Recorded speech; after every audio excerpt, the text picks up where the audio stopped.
broke my pelvis when I was 16, had surgery. I couldn't watch basketball. I couldn't look at my scar. I couldn't touch my scar. When I was 16, I'm like, this is my entire life. I went from being an elite athlete with all of these like hopes and dreams to like, you'll never play again 20 years later. I go to this event, Awaken in Austin, day 1 breathwork. I've never done breathwork before. I go into the day that I get told that I'm not in the state team because I'm injured, right? And so I'm in the locker room and then I'm whisked away to the surgery day. And now I'm on the table and I'm looking up and I see my doctor. Also, I am like redoing the surgery in the breathwork. And then I'm taken back from the surgery, back into the room where I'm told I didn't make the state team. And this is so cliche, but I'm like, in that moment, I realized that that was not the worst moment of my life, but that was the best moment of my life because it allowed me to have the life that I have now. And the life that I have now is awesome.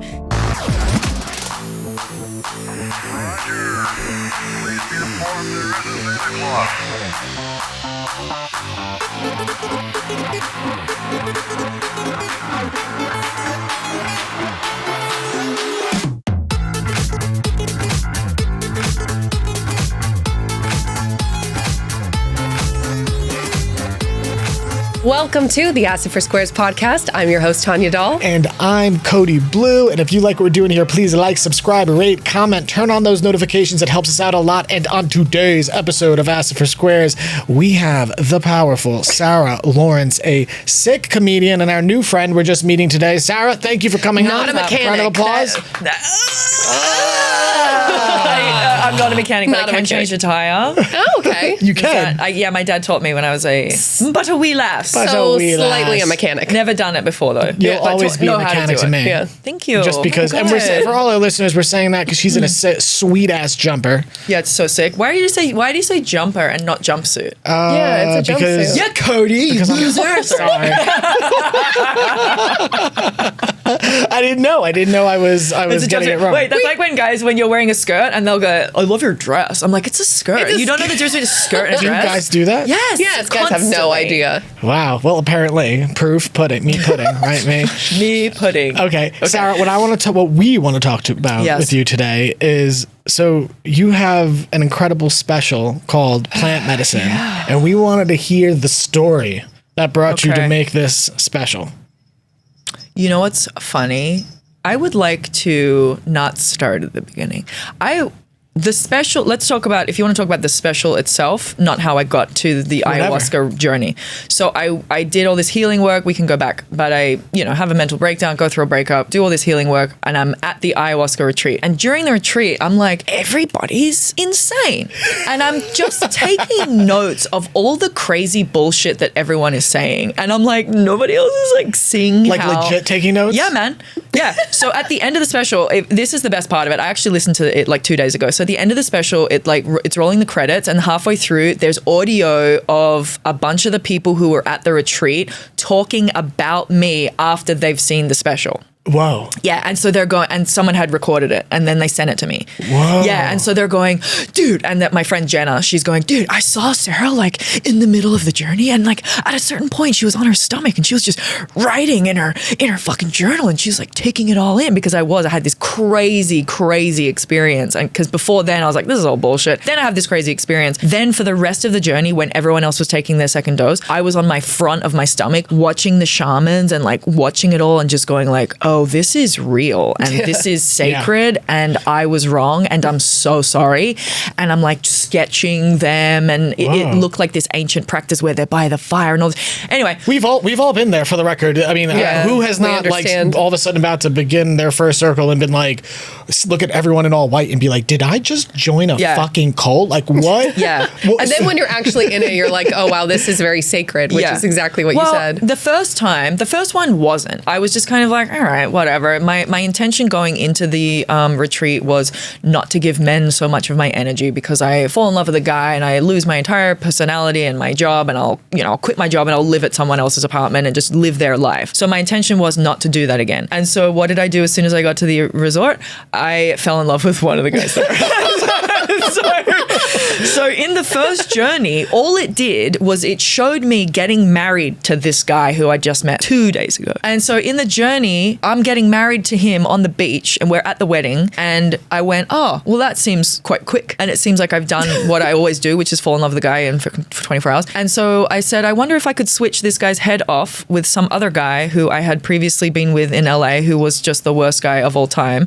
And their heads switched seamlessly, illustrating to me, this is not the guy of your dreams that you're. It's any fucking guy. It's whoever's head you want to put on the body of this guy. You've done it again. You've fallen in love with some guy. This could be anyone. And so that I was like, all right, cool. Well, I already knew that. That's kind of bullshit. So then the second ceremony, I don't think I've talked about this maybe on a podcast once, but I was taken back to an abortion that I had when I was 21. Whoa. And I had to relive the whole thing. And it made me realize like, oh, this was not a flippant decision, because at the time you go, I'll just get an abortion. And it's not a thing that you think about or that you resonates, and you're so disconnected from it. And I cried for 4 fucking hours, just finally going like, oh, this was actually a huge big deal. And I do have a child that I chose not to have. And it was very confronting and horrible, but I needed to go through it. And then that was the day that after all of that happened, I was like, oh my fucking God, this is real, because this is not something I had thought about in 15, 16, 17 years or whatever it was. And that's when I went onto my stomach and started watching everyone and was like, whoa, this is actually real. And it finally worked. But so that was the second journey. Then the third journey was me on stage writing the show. And so there's a moment in the show where I have like an aneurysm.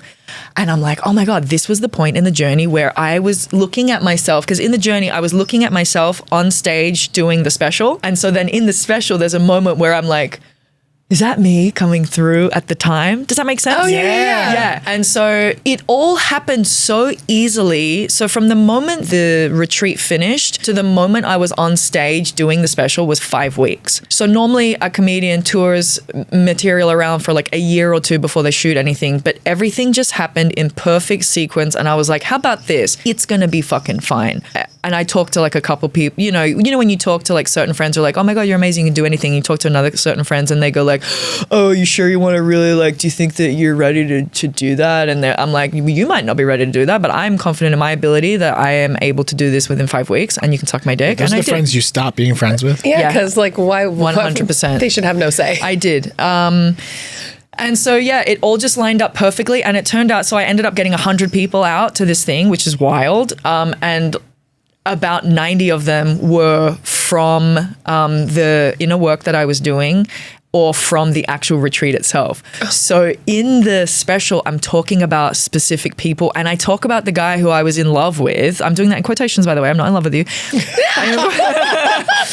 Just so everyone's aware, if something's in quotations, like men are trash, that is not a real thing that I'm saying. She'll explain that later. So I'm talking about this guy, about how I fell in love with him, and everybody knows that I'm talking about this guy, and he didn't know that I was going to be talking about him. And that was also, my friend was like, are you sure you want to do this in front of this guy? I'm like, who gives a fuck? Like, I don't like him. He doesn't like me. It's a joke. I'm a comedian. I talk about real stuff. So who gives a fuck? So I went up on stage and there was a fraction where I was like, I don't know if I should do this.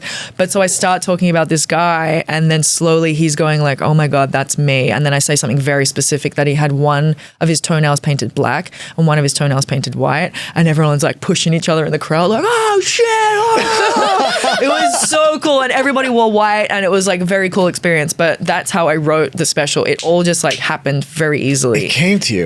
And it came to me in the journey and at the retreat. I literally wrote the whole fucking thing at the retreat. It was super easy. Full circle. It's amazing. Yeah. So what were some of the things that you heard people say that made you think they were insane, and then afterwards you said, oh wait, that's not insane, and now that I understand the context of the medicine in a ceremonial space, I get how that wasn't crazy, but it seemed crazy. No. Let me be clear. It's still crazy. Like what? So like crazy. what? So this lady goes, she's a white lady in her 40s, and she's like, in my previous life, she said, this is the first lifetime that I'm white. And I was like, I don't think you can say that. And then it started raining, and somebody put on like the radio, and she started like dancing like she was in like tribal dancing, and some other girl was like, oh yeah, you can totally see that she was not white in another lifetime. And I was like, that is too much for me. You need to fucking relax. It's not like after the ayahuasca, I went, oh yeah, I totally get it. I'm like, there's some things you don't say out loud. Like, have you heard of like star seeds and stuff? Like, if you think you're a star seed, that's great. You can't say it out loud. Do you know what I'm saying? Yeah. Yeah, incarnation sort of, shatters the all raciality because, I guess no one is going to be incarnated in the same race over and over again. But it is racially difficult to say something like that. Yeah. Yeah. Yeah. Yeah. And she said it in the bus on the way. And I'm like, get me out of here. This is so silly. And then there was this other guy, Peter, was so awesome. And I was like, we were chatting and I was like, what do you do, Peter? And he goes, I don't. I was like, touche. Okay, I see how this is going to go. And so it was a lot of stuff like that. Within this community, there is a lot of narcissism, messiah energy, spiritual gaslighting. There's a lot of these, like, I don't know, it's almost like the spiritual ego or the spiritual identity. Does this make sense? Yes. So this is what you're talking about, I have a couple stories. Okay, tell us. We're going to need to do this again because we're not even going to get to my thing. So I heard, where you have dieta and you're not supposed to eat meat and you're not supposed to da-da-da-da. And I was telling this guy, my cat is the fucking best cat of all time. Yeah, I love Cow. It's crazy. Rolling around. Sorry, Cow's here. Cow like moo. Cow like moo.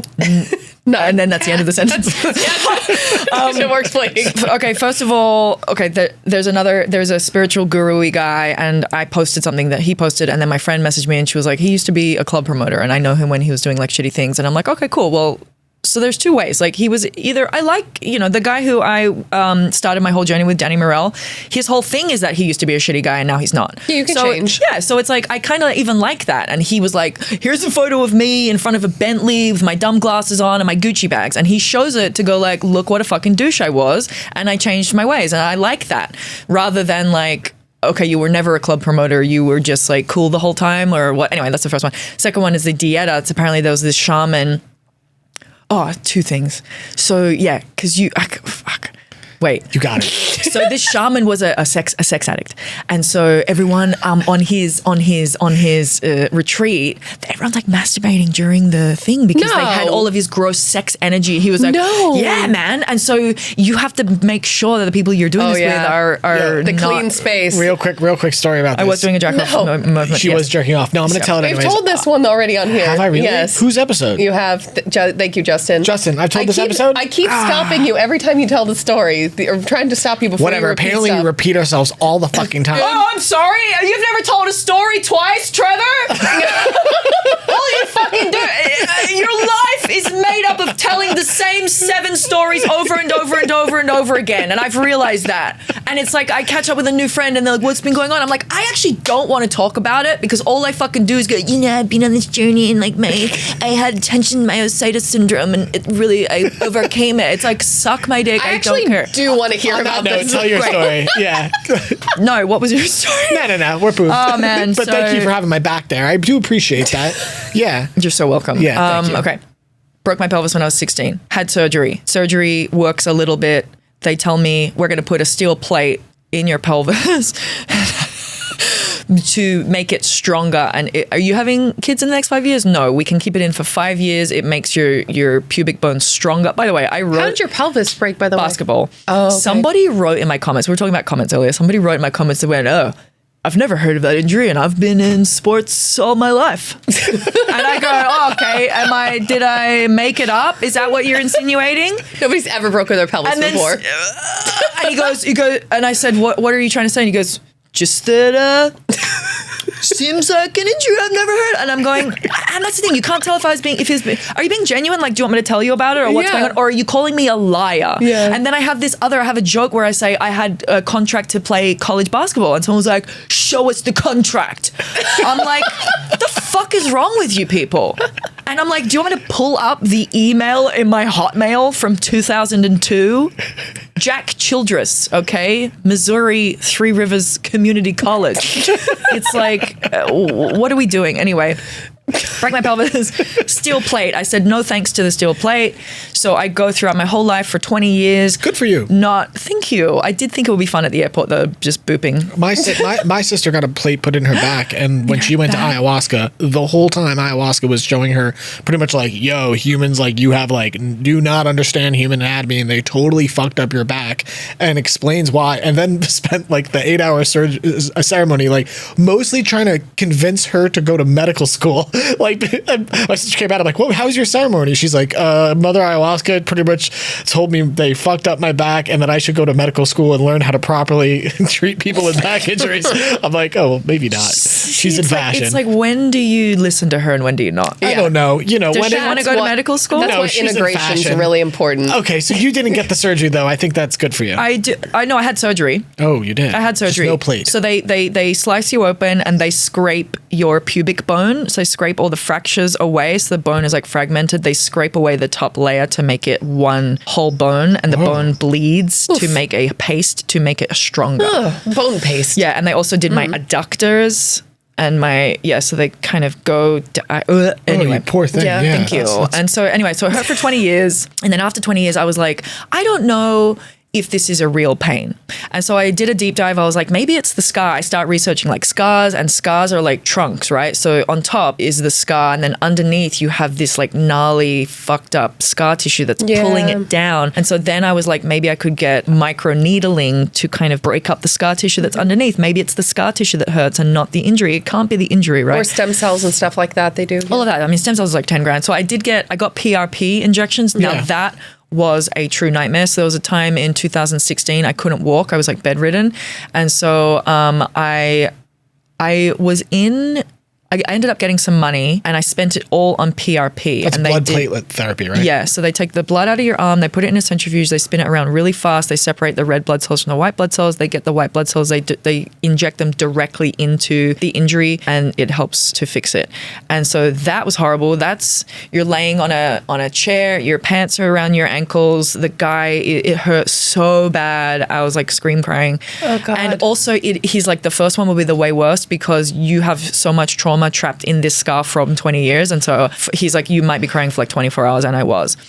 Yeah, because it's like, I couldn't watch basketball. I couldn't look at my scar. I couldn't touch my scar. Anytime, like if you had a basketball game up, I would start crying because I had never dealt with the underlying like, oh, I lost my entire life. And that's how I felt at the time when I was 16. I'm like, this is my entire life. I went from being an elite athlete with all of these like hopes and dreams. I want to go to the Olympics. I want to do this. I want to do that, to like, oh, you're fucked. You'll never play again. So now I'm drinking. Now I'm smoking. Now I'm going clubbing. I'm taking drugs. I'm smoking weed for the first time. I'm drinking for the first time. Like my friends at school used to be like, what'd you do on the weekend? Fuck. And I'd be like, I had like 6 games of basketball. And they'd be like, oh, we got fucked up. I'm like, why would I drink if I'm an athlete? This doesn't make sense. Yeah. Anyway, so I started drinking, crying myself to sleep. Super fun. So we're 20 years later. I go to this, first of all, I go to the myofascial release guy, which is what I showed you before, where he does a muscle testing and, you can only move your arm a certain way, and then simply placing your hand over the scar. And now all of a sudden you have a full range of motion because your brain is aware of what's going on because everything you're doing is unconscious. And so he told me that my entire body had started functioning in a way to compensate for the injury. And so I don't really know. Not that I don't really know how I should be walking, but you don't know. I might have a smaller gait because of this. You favor one. So I got in a car accident and I favor one side of my body, which gave me scoliosis. So you don't even, I don't even know what the injury was that caused me to do it. It could be something so slight. Yeah. So I understand what you're talking about. I also had scoliosis because I'm so tall. I would stand on one leg. Not like a seagull, because people think that I'm just like a seagull. I would stand like a flamingo with one hip higher than the other because I'd be trying to slouch smaller. To be slow, to be smaller, and so I gave myself a curvature of the spine just from that. And then I corrected that with like yoga and shit, but like that, I did that to myself. And so who knows what's going on? That's really tough. Tanya is always telling me she's 5'8", like, she's a tall girl and just like, all the shit she had to go through being a tall girl. And, I mean, so that's, I've never heard someone say that they had to change their posture just because they were trying to essentially. I can't hear any conversations. Are you serious? I'm like, what are you guys seeing down there? I don't know what's going on. My cousin also, she's 6'1". I'm the shortest girl on my side of the family. Yeah. And It's my funny mom's side, or my that dad's side. You're tall. I have a joke about this. That if you're 5'7", you're technically tall in America, which is not tall. I would love to be 5'7". Oh my God, if I was 5'7", I would be fucking, oh wow. So you did kinesthesiology, muscle testing. Oh, and then, so I go to this event, Awaken, in Austin with Danny. Day 1 breathwork. I've never done breathwork before. I go into the day that I get told that I'm not in the state team because I'm injured, right? And so I'm in the locker room. The coach is telling me, hey, we can't put you in the team because we can't risk, having someone who's injured, because he was trying to wait for me. It wasn't getting better. I did adductor release therapy where they get a big fuck off needle and they inject it into your adductor. Oh, that sucked. Oh my God, that's like into your thigh, into the side. Oh. But where your leg, like imagine how tender and crazy that is. Yeah. And then one time he goes, I slipped and got an artery. Yeah. And I'm just pissing out blood. And I'm like, it's so funny because in Australia, he's like, bloody, I've got a fucking artery. And I'm like, don't worry about it, mate. And I'm 16. I'm crying. There's blood pissing out. Oh my God. Where it's like, what a fucking scene. But here, they can't admit that they did something wrong because you'll sue them, right? Yeah. And so in Australia, it's funny, like a doctor, something happened recently where some guy, they left like a scalpel in him or something at the end. And so he got all fucked up. But it was in Australia and the guy goes, oh, sorry about that, mate. And the guy goes, don't worry about it. And I go, and so I'm American now in my brain, right? And so I go, did he fucking sue him? How much did he get for suing him? It's like, no, dude, people make mistakes. You don't have to sue everyone who's fucking making mistakes. A scalpel in somebody. A lot. They do that shit all the time. That deserves a lawsuit. In America, isn't like the number 2 like cause of illness like medical like malpractice? Maybe you guys are more careless over here. Yeah, no, they fuck shit up. Maybe that's like, it. It wasn't a scalpel, it was like a jelly bean. Yeah. We're humans. Yeah. That's fucking crazy. Okay. So you're with Danny. We're in the breathwork. Breathwork. I go to the locker room. Coach says, you're not in the team. I'm in the breathwork. Then I'm whisked away. I'm crying.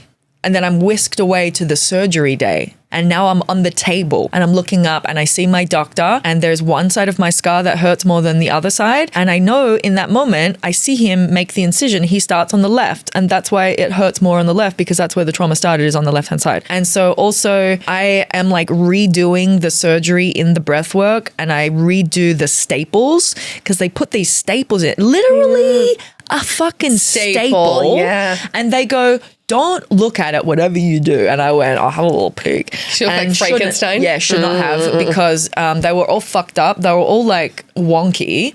And one of them, the skin had grown over the staple. Yeah, and so when they went to take them out, and by the way, they take them out just with a staple remover that you get literally like one of those little, buddy. Maybe it's just in Australia, they're like, she'll be fine, everything's fine. Dear God. But they have one of those little things, staple remover, that you would use in a piece of paper. They do that in my thing. And so, but this time in the breath work, I do the staples all nice. I do them like uniform. I do them separated. I do them all nice. With care. Mm-hmm. And then I'm taken back from the surgery, back into the room where I'm told I didn't make the state team. And this is so cliche, but I'm like, in that moment, I realized that was not the worst moment of my life, but that was the best moment of my life because it allowed me to have the life that I have now. And the life that I have now is fucking awesome.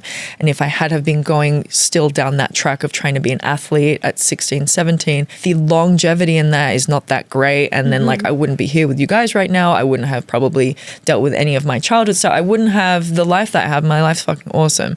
And so it allowed me to come to terms with that. Guess what? Zero pain. What's up? It's it was so silly. And we had an event on the weekend with Danny and some guy had back pain for like 20. He's like, I've had back pain for 20 years. I don't know what's going on. I've been to every single doctor under the sun. And in that breath work, the pain left. And the guy was like sharing on the Zoom and he was like losing it, like maniacally laughing because he's like, what the fuck? And we're like, this is how powerful this shit is, man. Like, come on, But it's like, you can't tell people that because people want to be like, people want to feel important. People want to be the victim. People want to be like, no, you wouldn't understand. I've had this for 20 years. And I used to do that too. Like, that was the whole thing, is I identified as somebody who was injured. And so I would walk into like I wouldn't walk into an aerobics class because I wouldn't even work out. It didn't work out for 20 20 years. But if I had to do something like you guys say, hey, let's go for a walk, I'd say, actually, I can't. I have a broken pelvis. Thank you. Yes, I'm very interesting and important. So just know that. And that's what I keep telling myself in my head. I'm injured. I have a broken pelvis. I can't do this. I can't do this. I can't do this. It's like, okay, well, you can. Yeah. And I did, and I am. And now every night when I go to sleep, it's so cute. I hold on to my scar. I never used to look at my scar. I would like freak out and never touch it. And now I fall asleep with my little fingers on my scar every night. It's so cute. Oh my God, that's an amazing story. Thank you. That's amazing. Do you know what the breathwork technique is that you did? He goes, is that a technique? That's the one that we did when we went to Breathwork. Did you get lobster claws? Yeah, I Oh my love God. those. Fucking crazy. Yo, and you know what I hated do when I it. have them? I get all of this fucking energy and I hold it onto my scar and I Yeah. put it all in there. And it's Yeah. fucking awesome. Yeah, that's really. By the way, anybody that hasn't done breath work before, lobster claws is like, for some reason, because you're oxygenating your body in a different way, sometimes your body can like kind of tense up and you get these lobster claws. Yeah. You're like, and your hand can't move because it's all tensed I up. love that. Really? I actually love it because I'm like, oh, it's working and it feels fucking awesome. And then when I channel all that energy into the thing. He's doing an event in August. You guys should come. I was trying to look up the medical term because it is a medical term. There are reasons why you're like your hands. Can we go in pause that it and direction. find out? I Okay, thought it's so- because of it's all of your trapped. You've been holding on so long, and now you're like letting it go. I don't know. How are you gonna? What is the verbiage that you're gonna use? ChatGPT, What's lobster the claws, thing? breath What work. is the medical term for lobster claws in breathwork? Hilarious. It's Carpal? carpopedal spasm.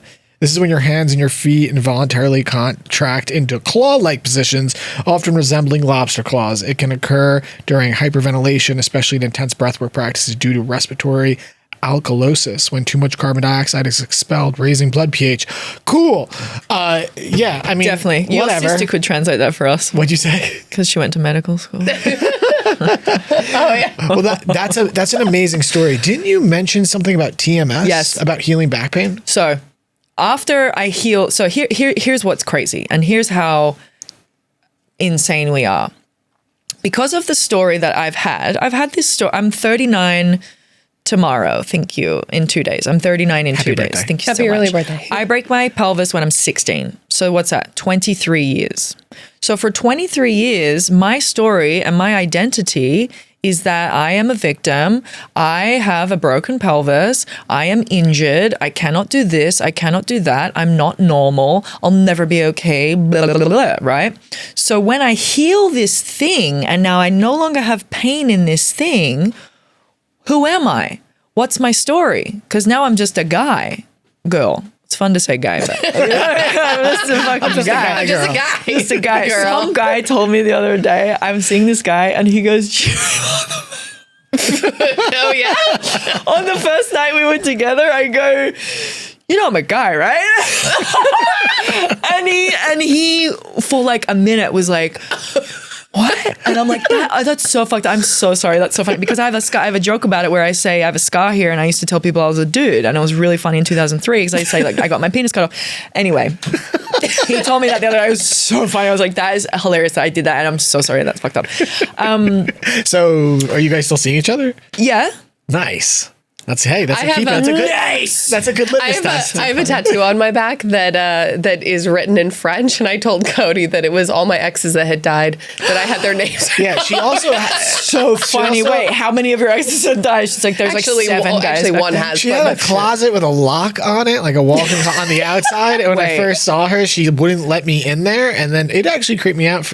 I was trying to scare him. Yeah, I was On purpose? To scare him? Like what? For what? I don't to know. scare him? That's so funny. Because it's funny. Why not? So you're just Make saying, him like a little like on edge. I love that you just reach across and tapped her on the like- booped her What was knee. that for? It was fun. That was my lobster foot. Wait, okay, we were talking about TMS. Okay, Yeah. so who am I without the story? So then what do I do promptly? I pull, and by the way, I'm in the best shape of my fucking life because I started working out and I go, actually, I'm not sick.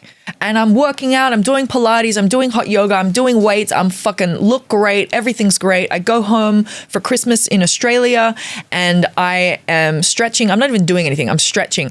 And then my hamstring like dislodges and everyone in the gym hears it go, and I'm like, what the fuck have I done? I've like pulled, I couldn't walk. Oh my God. So guess what? Guess what that satisfies? Oh, you're injured. Yeah. So now I'm like, oh, I'm safe here. I know what I'm doing here. And I'm an injured guy. And I guess I can't do that. And, da, da, da, da. And so I heal. Also, there's a whole more of this story of like, well, why did that happen at that time? I had not been home in my hometown for 17 years. And I was about to like, I was staying at my mom's house and I was about to go to my dad's house the next day. And so like, it's like, you know, why did that happen at that time? Why did that happen at that time? Because I hadn't been home in 17 years. I was about to see my dad the next day. And Yeah. a lot of my dad's very much victim mentality. And so, you know, I potentially created that to be like, look, we're, you know, we're the same. Yeah. Wow. You don't know because instead of me, now that I had changed my mind because I'd done all this work, instead of me going, I'm injured again, I went, why did I do this? I did this to myself. My body did this to itself. I didn't fall over. I wasn't hit by a car. I literally was literally like this, trying to touch my toe and my fucking leg came out. So I'm like, I did it. So I fix that. I get shockwave therapy, which is it breaks up scar tissue. I fix the hamstring, and then what happens? Oh, now my right toe hurts. I fix the right toe. Oh, now my left toe hurts. I fix the left toe. Oh, now my shoulder hurts. Oh, I fix the shoulder. Okay, now my elbow hurts. Okay, cool. Fix the elbow, and now my wrist hurts. I'm not kidding you. Wow. These are all real injuries that happened. And then my right wrist thing. And then I'm talking to my doctor, and it's all starting to make sense. And I make a joke to him, and I say, "Oh, I wonder what'll be next. Wonder what's gonna be next." And he goes, "Don't say that." And then the next day, I wake up for no reason. I have lower, like, you know where your tailbone? Yeah. No, there's like two bones there. There's a tailbone right on your crack, and then about 4 inches up from that, there's like it's like this your sacrum. Mm-hmm. Is that on the back? Yeah, sacrum. That is in agony. I can't walk. I can't get out of bed. I don't know what's going on. For 5 days, this hurts. And here's what we do as humans. We search for a thing we did physically that gave us that pain without knowing that actually you can get that pain mentally. You don't have to do a physical thing in order for something in your body to hurt. And that's when it all kind of clicked because, again, I'm sitting there and I'm talking to friends and they're going, maybe you slept weird. Maybe you did this. Maybe you... And again, I had lifted weights 3 days earlier and I go, I must be the weights because it's like my back didn't hurt from doing weights 3 days ago. My back didn't hurt because I slept weird. I'm fucking 40. I know how to sleep. I did this to myself. And so after the back thing happened, I'm telling my friend about my back. He goes, get this book. It's called Healing Back Pain by John Sarno. I go, no, it's not back pain. It has just happened to manifest in my back at this point in time, but it's all these other, and he's like, I'm not even gonna have this conversation with you. Listen to the book or read the book. I'm not gonna read a book. I'm gonna listen to the book. And so I go, all right, whatever. Listen to the book the next day, 2 minutes in, bawling my fucking eyes out. I tell him, I text him, I go, buddy, I'm already in tears. He's like, I told you. He's like, keep listening. The book's only 3 hours, by the way. You should absolutely get it. Throughout this book, it's saying injuries are not necessarily caused by a physical thing. Some injuries can be caused by you not feeling feelings. And I had like gone through a breakup recently and was like very sad about it. And it's so funny because the pain in my elbow happened the same day that I texted this guy after 6 months, and it just popped up out of nowhere. And anytime I thought about him, so I'm getting ahead of myself. So with TMS, tension myositis syndrome, once you find out about it, it goes away because that's how crazy you are. Whoa. And so I felt all of these pains that I had for the past 6 months to a year, I felt them within 2 to 3 weeks, literally leaving. And you can feel little pains that you hadn't had before. I remember I was walking to yoga and I had like my knees had, I did my right knee and then my left knee, and now because the illusion was broken, my knees weren't hurting anymore, but then my shin I had a pain in my shin, and I'm like, that's not even a real spot. Like, do better, you know? But my brain, because I was under control of it now, I made the pain go away in my shin as I was walking. The pain lasted for 2 blocks and I went, you're not real, fuck off, and it went. And you can feel these pains come up and you go, you're not real, fuck off. It's like the Candyman, you know, is inside of you. And so all these pains, now that I'm aware of this thing, it's gone. And we're so insane. And so the thing with this guy, so I got this pain initially in my elbow because of this breakup that I wasn't really feeling my feelings for. Then we didn't speak for 6 months. We didn't speak for 6 months. I get the pain. We start talking again, and then we kind of fall out again. But I have this lingering, like, we kind of didn't end it with the closure that I wanted. And I still felt lingering pain in my elbow. And I go, I know that my elbow still hurts because of this guy. It's not because of tennis. It's not because of weights. It's an emotional pain that's manifesting in my elbow. And once I texted him again to be like, hey, by the way, like this is done for good, the pain in my elbow went away. 100%. It's just like, God, it's so dumb. It's so amazing. We're so glad you're talking about this because no one has before, and there's so many directions. There's so much to say about this. It's important to talk about. Yeah, I mean, there is a real phenomenon. It's called medical school syndrome. Have you heard this? My dad probably has that. It's essentially where students at medical school reading and learning about diseases develop the symptoms of the diseaces they're learning about. But this is also why they should not allow pharmaceutical commercials on. They should not have pharmaceutical. They're not allowed in Australia. That they're illegal in Australia. That's amazing, buddy. Yeah, you come here and you see all the and may cause death. You're like, what are we doing? Just advertising all this shit. It's crazy. Yeah. So my first foray into TMS is I have a friend. He's one of my childhood best friends. His name Kevin Caruccio, and name drop. And he pretty much he has parents who are doctors, and he went to a very good college for finance. And he, as a person, is a very like free-spirited hippie sort of woodworker. The most free-spirited. Right? And but yeah, he got out of college and went like right into sort of a 9-to-5 job. And sure enough, what happened is he developed this debilitating. It was like a back issue or an abdominal issue. I can't remember. But he got surgery after surgery after surgery from the best doctors. You know, it was like the Knicks doctor and the Jets doctor because I'm from New York. So it was all the sports teams' surgeons, and they would diagnose him. There was a real, actual, discernible, prognosable injury, and they would treat him, give him surgery, and he would not recover. And he's someone who's a very physically active person. And I remember, I'll never forget, because he was in so much pain, he couldn't be physically active. I remember him laying on my couch and saying, after years and years of surgery and treatment, he said, if I don't get better, I may take, like, I could see myself killing myself. And he's not that guy, but he, you know, it was dark. And sure enough, someone recommends him healing back pain. And he learns about TMS. Oh, the same book? Same exact book. He's actually got me the book because I was having a back injury. We were in our early 20s at this time. But he studied it. And because he had then recently dedicated 3 years or whatever of his life to understanding this issue on a very allopathic, rationalist, modern perspective. So when he read this book, he went and stayed with that doctor for like 2 weeks and worked with him.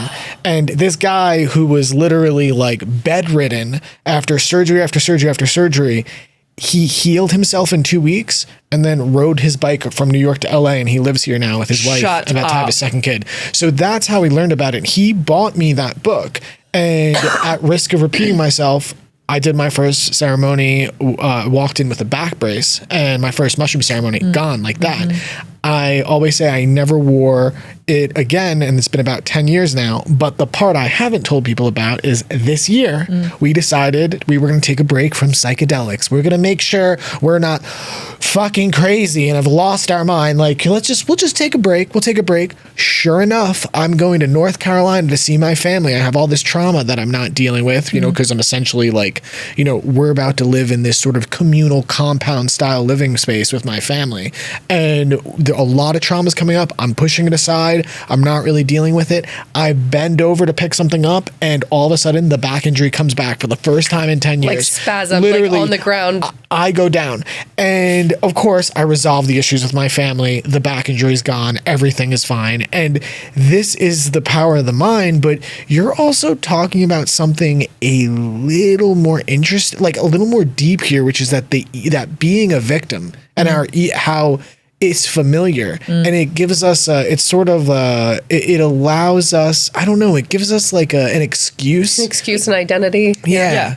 It makes you interesting. And I also realized this the other day, is that I always try to make myself less to not intimidate people, right? So I would dress down and I would not try to look good. And then I also feel like because also people sometimes look at me and go like, oh, nothing could be wrong with you. Like your life is going to be great or whatever. And so I would be like, no, listen to how bad it is. Oh, yeah. You know? Yeah. Yes. Oh, please like me. Listen to how bad my life has been. This happened to me. This happened to me. I'm fucked too. Yeah. You know? And so that was a way to make people like me or not judge me before they met me, or it's all so intertwined with all of this shit. Yeah, not make other people feel uncomfortable. Yes. You know, and that's something we do a lot, because we want to like humanize everything. So we're always like playing into our flaws because we want all these conversations to be human. I mean, we talk about that weird fucking like Shakti, like Messiah energy, because we don't want the conversation to feel like that. We're always like really pushing into our flaws, but it's weird. It creates a distortion. Yeah. It's weird that we do that. And I'm glad you're bringing all of this up. I think it's very important. Did you have that healing experience with psychedelics as well? Do you think that's how it operated in healing your mind and your emotions, purging out emotions? Do you think it's the same mode of healing? I think the work that I did previous to psychedelics was a great foundation to allow the psychedelics to do what they have to do. And this is what I say to people. Like some people like, I had a friend who like has done zero therapy his whole life, and then went and did ayahuasca and was like, it didn't work. And I was like, of course it didn't fucking work. What are you talking about? You didn't do anything. And you can't just like go and do ayahuasca once and come back and be like, I'm better. Like I worked out, this was about 6 months ago. I did 600 hours of retreats and whatever the fuck. That's amazing. Calls, this, that. Calls, not cows. Cow-like move. With the Inner Circle program that I did with Danny, you have all these calls per week, you have retreats per week, you have like a relationship retreat, and so that's 9 to 5, learning how to talk to people, learning how to understand yourself, writing down your limiting beliefs, all that bullshit, right? So that then when I go to do the psychedelics, I'm at a better space with myself already. And then I did a journey like literally in March. So when I found out about the TMS, immediately I sprang into action, which is also, this was another lesson throughout this whole thing, was I am very like hard on myself, and I'm very like, go, we got to do the stuff. And so I find out I have TMS. I book a 3 colonic irrigations, because I'm going to change my whole fucking body structure. I got a blood test, which was 12 vials of blood. Hey, too many. Wow. I did the colonic irrigations. I went to get the myositis, the myofasciitis guy. I went back to that guy. I did a thing of it.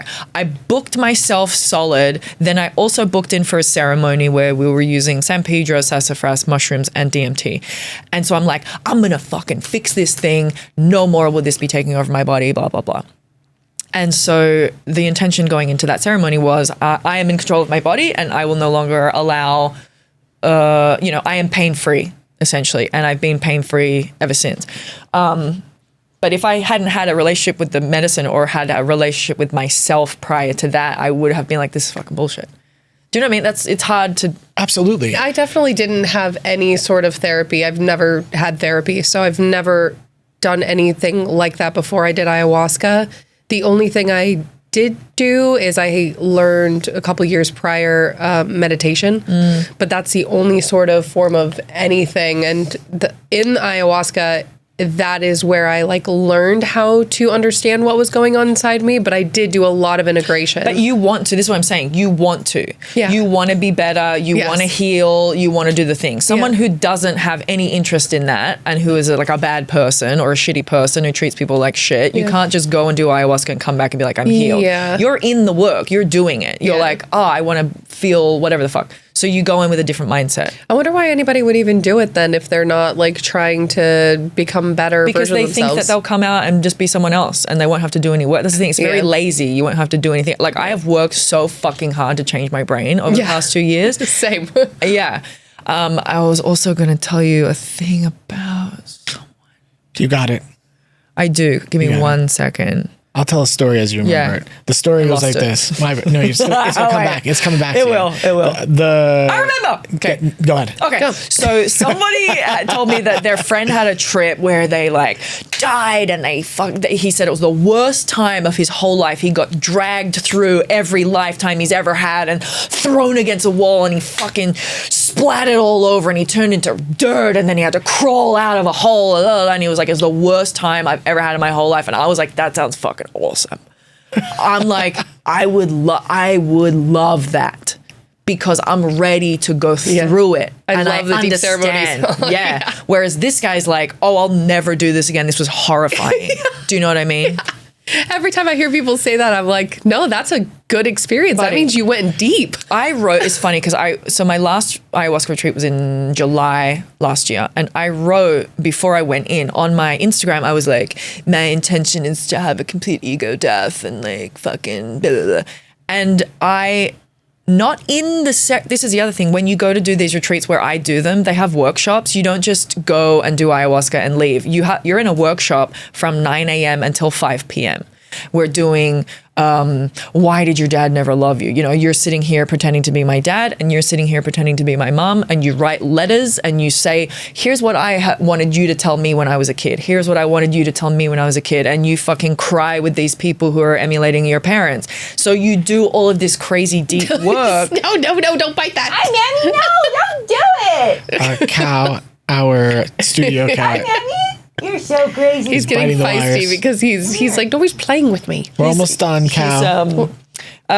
So You're saying you're doing work around, and we do the same thing. There's a lot of work that goes around it. You're not just doing a retreat where it's just the ceremony. There's integration, Yes. and there's all this healing work you're doing, and that's profound. So you said you're sitting with people and they're emulating your parents. yeah, so that's one of the workshops is fucking hell. So this last one, I had a full-on mental breakdown at the end. So I got back and was just so sad and crying a lot for like a month. And I was like, that was fucking awful. And the workshops in the retreat were so hard and the fact that you're doing ayahuasca at the end of the day, and I was like, the workshops were so hard and so shitty that the ayahuasca, the profound psychedelics at the end of the day, was like, oh, thank God we're doing ayahuasca tonight. Like that was the escape from the workshops. I was like, I can't wait to do ayahuasca tonight and relax. Whoa. That's how bad the workshops were. Well, bad in a good way or bad in like Just it's intense. like enough. And this the other thing with me is I'm like, well, I'm all fucked up. I need to change. And it's like, I'll go to this and go to that. And I'm glad I did it the way that I could. But after 2 years of non-fucking stop full-time 600 hours, it's like, buddy, you're okay. Like, you just be gentle with yourself. And that was when this TMS thing came up with the ceremony. And even like what I was told going into the ceremony was like, even what you've done to try to combat this TMS is book this, book that, da-da-da-da-da-da. And it's like, it's okay to be gentle with yourself and allow yourself time. No, Cal. You're being a bad boy. He's trying to eat the cable. I think that's really profound and important for people to hear, because I think a lot of people on their healing journey or journey to improve or learn more shit, whatever it is, like I think we are a little too hard on ourselves. Like I know we're too hard on ourselves. There's a song, and I found it, of course, at the right time when I had just got back from this retreat and was bawling my fucking eyes out. By the way, I meant to tell you, when I was listening to the TMS audiobook, bawling. And I've never done this before. I was like, the audiobook was resonating with me so much and so immediately that I cleared out all the furniture because I'm like, oh, I finally get to feel this stuff that I've been pushing down. I clear out all the furniture in my living room and I sit in the middle of my carpet and I just listen to this audiobook and cry my fucking lights out. So fun to say lights out. I don't know if it made sense there, but it's meant to be like, I'll fucking beat your lights out. So anyway, going back to what did I say with the being hard on yourself? Being hard on yourself. How you should be. Oh, like, you're talking about after so many years of like working and doing this stuff, it's like finally take a break. Yeah. So there's a song by Tony Jones, Toni, and she's got all of this like manifesty kind of stuff, and it's called "Healing Is Not My Purpose." And when I got back from this retreat and I was like driving to breakfast or something, and "Healing Is Not My Purpose" came on, and it's all about like you're okay, like you don't have to be always trying to better yourself. You can relax. You can watch TV. Like I feel guilty when I watch TV. It's like you're allowed to watch TV, and moments like that, you know. And so "Healing Is Not My Purpose" by Tony Jones, I put that on like a lot, and it really helps me to remember that. That's But you beautiful. should listen to it. I'll send it to you. It's Right. good, yeah. And it kind of goes back, right? We got to be broken to be healed in the first place. But I do think I needed to hear that. Like, you know, it's okay to just be and Yeah. enjoy life. And, you know, And even sometimes like when I'm like, I don't want to meditate, and then you'll meditate and you'll have this crazy idea and you're like, cool. Well, so I took 10 minutes to just stop and sit, but I was like, I don't have time for this. But then I come up with this crazy Yes. business idea, and I'm like, okay, cool. Well, that wouldn't have happened if I didn't stop. Every time I stop meditating and then actually go back to it, I'm like, why am I not doing this every single day? That's crazy. Like this was so simple, and this gave me so much and so many ideas or whatever it may Yeah. be. I completely understand what you're talking about. There was a point in time I was traveling around Europe for 2 months, and so I had nothing to do, and so every morning I would wake up and do 15 minutes. 10. I said, I lied. It was 10, and I knew it was 10 the whole time, but I said 15 because I wanted to sound better, but it was 10. isn't it weird how the mind does that? Yeah. How the ego does that? Yeah. How we just, you know, we just round up a little. We have a joke about this. Like I don't even realize that I'm like rounding up a little bit, and then many years will pass, And he then keeps I'm like rounding up. Still rounding. And then I'm like, I'll just have such a distortion of reality, and I'll be like, I'll be like, I've been doing this for 15 years. Like, Cody, you've been doing it for 3.5 years. I'm like, wait, what? What? I'm like, whoa. I'm like, damn. I'm a fucking narcissistic a-hole. I Crazy. round my age up constantly. So like when I was like 33, I'd be like, I'm 37.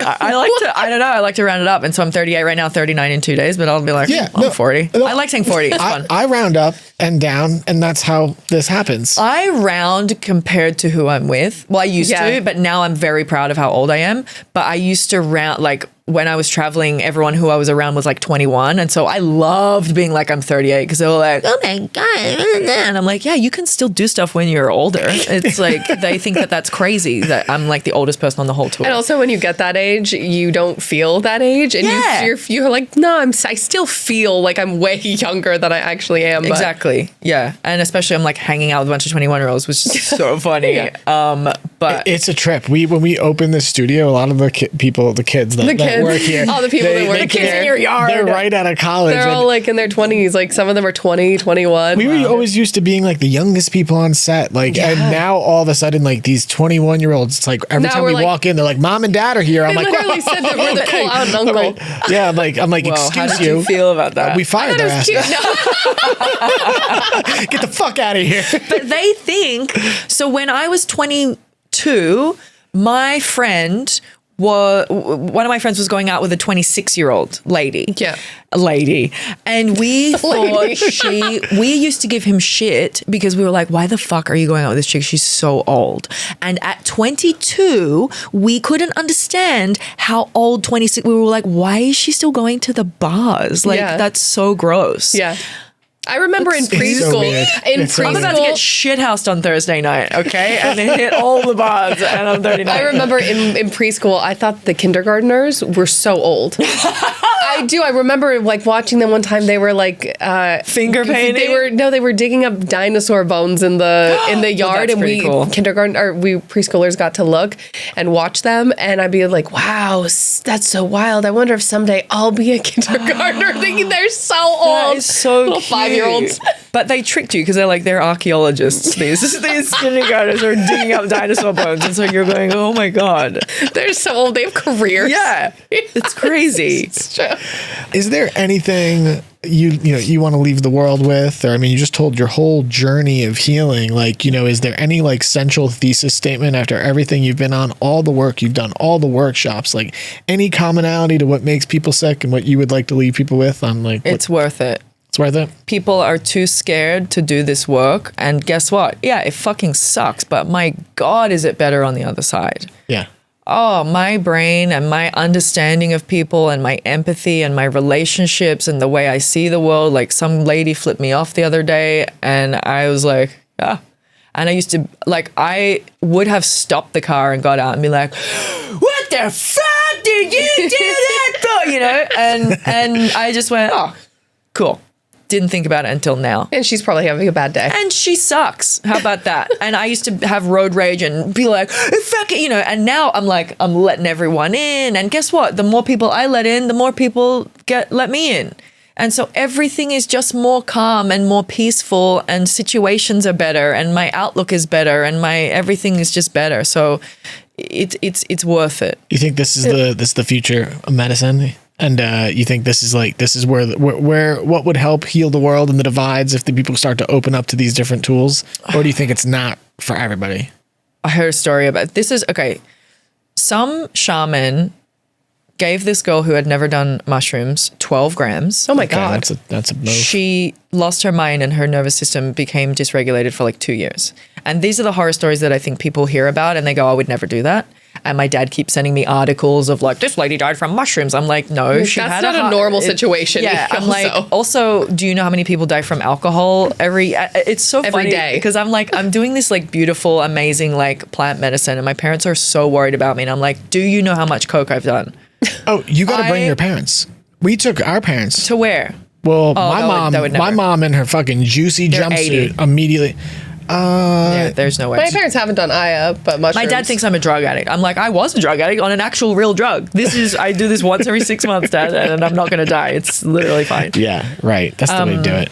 But what was I saying? You said that it's worth it. Yeah, so should everyone do it? If everyone was forced to do it, well, no, that's bad because then you might have a bad trip. But also, here's the other thing about the bad trip. So I was also scared. I was like, what if I see the devil and I have a bad, everyone's obsessed with like, what if I have a bad trip? How about this? You're not going to have a bad trip. The medicine wants the best for you. Yeah. And if it shows you, and also you're not going to be shown something that you're not ready for. If you are, my friend was shown something like really crazy and she went into a darkness for a long time. But guess what? When she came out, it's stuff that she didn't know that happened to her when she was a child. Then when she comes out, now she's a brand new person. So you have to go into the darkness to come out to be your true self. And now she helps people do whatever the fuck. But you have to have a strong constitution. You can't be a little pussy about it. Yeah. No, if somebody was maybe not fully ready to do go into plant medicine, but they're interested in starting their healing journey, what do you think would be a good place for them to start? I think breathwork is very cool. So I went to this place. It's called Unplug in Westwood.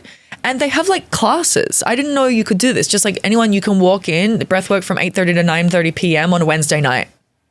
And it was so cool. And I was like, oh, wow, I didn't know this was an option. They do sound bowls and breathwork, and it's like a yoga studio where there are regimented times. And it was so fucking cool. And I had this big release. I'm like crying. They're like, send somebody love, and I'm like crying, sending my dad love, and crying on the mat. And she's coming over, and it's very lovely.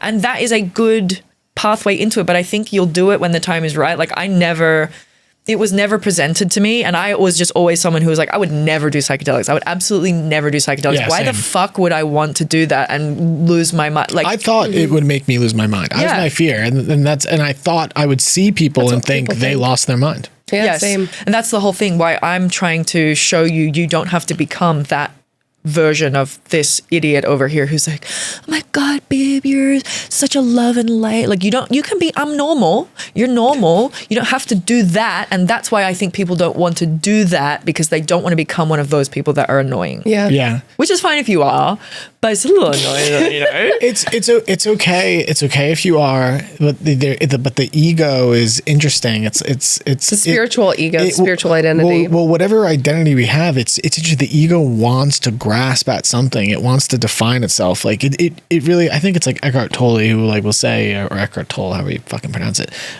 He always in his books he'll say like to treat the ego almost like an entity that wants to survive, and it will change to survive. It will, so okay, well I've just went and did a bunch of ceremonies and it eviscerated I have an ego death and I'm healed. And then when it starts to creep back and it starts going, well, who wants to put itself back together? And it's like, who am I now? Well, now I'm, this medicine person and, I'm on this path. And, I know we feel that to some degree, but at the same time, it's yeah, I mean, it can get extreme. I like personifying the ego as like this little fucking guy, you know, and you can feel it.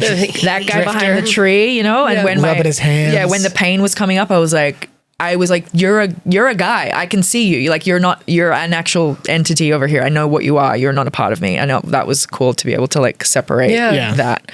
I had one more thing to say, but I forgot. So if it comes back, you can feel free. But why don't you tell our audience how they can find you? Just Instagram is good at the Sarah Lawrence, THE Sarah with an H Lawrence, like the college.